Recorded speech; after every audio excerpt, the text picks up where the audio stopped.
Mula ulo, mukhang talampakan. Hanggang talampakan. Tara na! At makipag-ututang dila kay Laika Barista! Yes, friend! Solid na naman ang lagkit. Bakit ka mo? Dahil hindi mo talaga maintindihan ang panahon. Kasi minsan parang half day ang summer. Tapos minsan naman parang half day tag-ulan. Diba? For the remix ang weather, B. Na parang saktong-sakto minsan sa mga kantahan natin. Playing sa umaga, pantropiko. O playing sa gabi o kaya sa hapon, raining in Manila. Kaya ang aking matinding katanungan, lahat ba ay inuubo na? Hindi pa. Hawaan nyo na ang iba. Charot.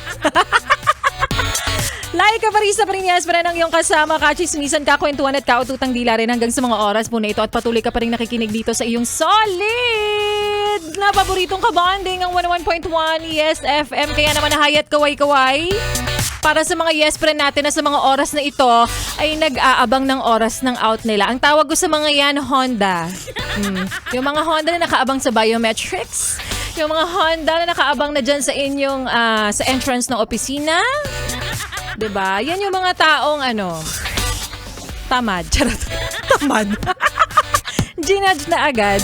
O, balikan muna natin, yes, pero ang kwento ng ating Laika Barista Moments kanina na pinamagatang itatama pa o tama na. Ganun talaga dapat yung pag-pronounce. Nakwento ng ilang nakikinig ngayon, oo, yes, pero baka ito ay kwento mo. Na baka mismo ikaw may ganitong karelasyon o napagdaanan mo na ito, na rumarakit pa sa iba, o nasa tamang tao na pero nangangaliwa pa.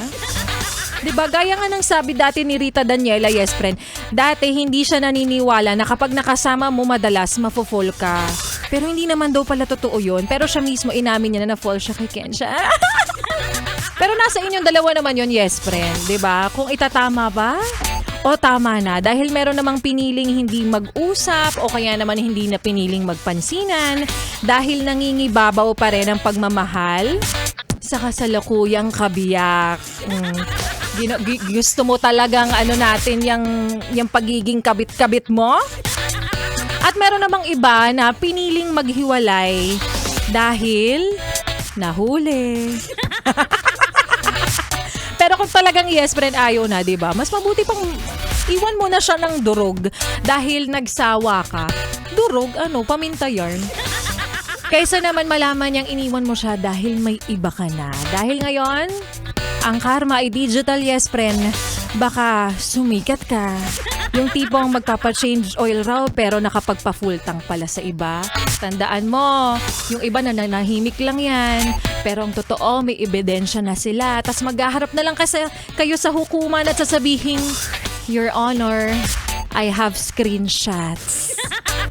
Yun na talaga ang matibay nating dyan, sandata. Diba?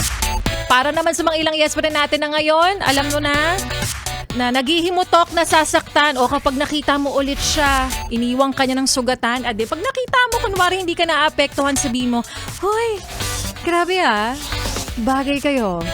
Isang basura at isang basurera. Hala, may ubo.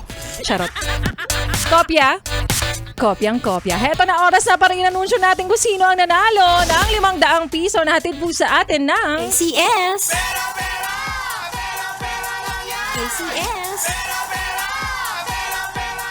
ACS. Congratulations sa ating yes friend na nanalo ng 500 piso. Ikaw ay walang iba kundi si Junivet Arroyo.